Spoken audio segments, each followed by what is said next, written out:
ერთ-ერთი ყველაზე გავრცელებული პრობლემა არის, რომ ადამიანები სახლში ძაღლს ვერ ტოვებენ ხოლმე.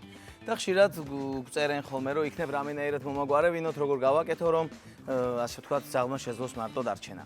სინამდვილეში, ეხლა მე გეტყვით მიზეზებს თუ რატომ ვერ რჩება ძაღლი მარტო სახლში. პირველი საკითხი არის ის, რომ ძალიან ხშირად ლოგინში იწვენენ ხოლმე და მაგ დროს ძაღლი ეწებება პატრონს და მერე მის გარშე უჭირს ყოფნა და არსებობა. მეორე მიზეზი არის ის, რომ როდესაც ძაღლი ნებისმიერ დროს, ნებისმიერ ვითარებაში შემოდის თქვენს პირად სივრცეში, აი მოვიდა და აქ და გეთამაშება და მოგახტანა რა იმე მსგავსი და თქვენც ამას მოფერებით უხალისებთ ხოლმე და აჯილდოვებთ, აი მაგ მომენტში ძაღლი იციკლება თქვენზე.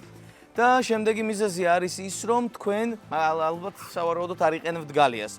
გალია, რომელიც ძალიან მოგეხმარებოდათ ამ ყველაფრის გადაჭრაში. რაც შეეხება კი პრობლემის გადაჭრას, შეგიძლიათ ეტაპობრივად დაიწყოთ ზუსტად ასე. მაგალითად, სახლიდან გამოხვიდეთ, ზუსტად 3-მდე დათვალოთ, შებრუნდეთ და დააჯილდოვოთ. თუ მაგალითად წკმუტუნს დაიწყებს ან რაიმე სახის გაპროტესტებას, მისცეთ შენიშვნა.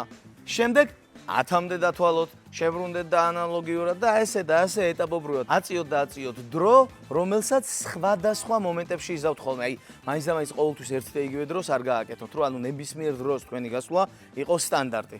ასე რომ, ჯობია ეს ყველაფერი ადრეულ ასაკში დაიწყოთ, რომ მერე პრობლემები აღარ შეგექმნათ.